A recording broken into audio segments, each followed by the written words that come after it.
আসসালামু আলাইকুম, সবাই কেমন আছেন? তো অনেক দিন পরে আবার একটা নতুন ভিডিও আপনাদের সাথে শেয়ার করতে চলে আসলাম। তো আজকের রান্নাটা হলো কাঁঠালের বিচি দিয়ে শুটকি রান্না করব।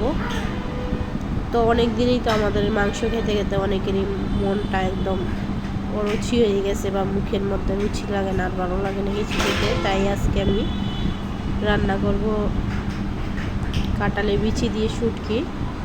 তো এটা খেতে কিন্তু অসম্ভব মজা হয়। তো অনেকদিন ভিডিও দিতে পারিনি, কারণ অনেকটা ব্যস্ত ছিলাম, তাই অনেকদিন ভিডিও দেওয়া হয়নি। তো আজকে যেহেতু বাবা একটা তরকারি রান্না করতেছি, শুটকির তরকারি বা অন্যরকম একটা তরকারি, তাই ভাবলাম আপনাদের সাথে শেয়ার করি। তার পাশাপাশি শরীরটাও বেশি একটা ভালো নেই, ঠান্ডা জ্বর, আমারও কিছু খেতে ভালো লাগছিল না, তাই ভাবলাম এরকম একটা তরকারি রান্না করি, তো আপনাদের সাথে শেয়ার করি। তো ভালো লাগলে অবশ্যই চ্যানেলটাকে সাবস্ক্রাইব করবেন। আর এই কাঁঠালের বিচিগুলো আমি 1 ঘন্টা আগে কেটে পানির মধ্যে ভিজিয়ে রাখছিলাম। এই জন্য দেখেন চুলকাগুলো একদম উঠে আসতেছে, টলা দিলে কিন্তু চুলকাগুলো উঠে আসতেছে। তো চাইলে আপনারা এইভাবে পারেন কাঁঠালের বিচি মিশিয়ে করতে। তো এখানে পাতিলের মধ্যে তেল দিয়ে দিলাম পর্যাপ্ত পরিমাণের। আর হচ্ছে রসুনগুলো আর পেঁয়াজগুলো যেগুলো ছিল, এগুলো আমি একটু থেতো করে নিয়েছি, হালকা থেতো করা, তো এটা খেতে কিন্তু বেশি মজা হবে। তো পেঁয়াজটা ভালো করে লাল লাল করে ভেজে নেব। এখন হলুদের গুঁড়া, মরিচের গুঁড়া দিয়ে দেব। এটার মধ্যে যত মরিচ দিবেন ততই কিন্তু মজা পাবেন। আমি আমার পরিমাণ মতো মরিচ দিচ্ছি, যেহেতু আমরা জ্বালা একটু কম খাই, এই জন্য লবণও দিয়ে দিলাম। অসম্ভব ঠান্ডার মধ্যে একদম মাথা ছিঁড়ে যাচ্ছে। আমার দিকে মরিচ দিতে দিতে মরিচ দেখেন পড়েই গেল।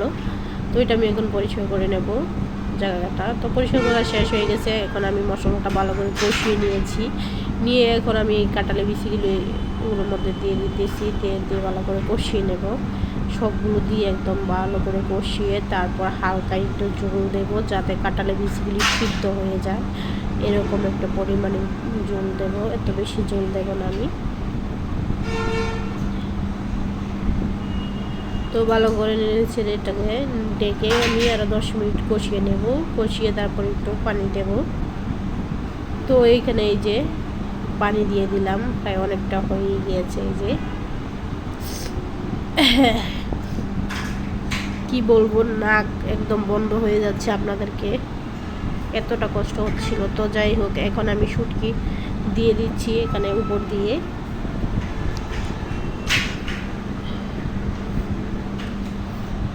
শুটকিটা দিয়ে এখন আরও 5 মিনিট সিদ্ধ করে নেব, যাতে শুটকিটা গলে যায়। তো দেখুন কতটা সুন্দর হয়েছে তরকারিটা, অসম্ভব মজা হয়েছে। এভাবে কিন্তু এই কাঁঠালের বিচি খেতে আমার কাছে ভীষণ ভালো লাগে। তো একটু নেড়ে আপনাদেরকে দেখিয়ে দিই কতটা সুন্দর হয়েছে, খেতেও কিন্তু অনেকটা মজা হয়েছে। আমি তো পাতিল থেকে একদম ঠিক খাওয়া শুরু করে দিয়েছিলাম, আমার কাছে এতটা ভালো লেগেছিল।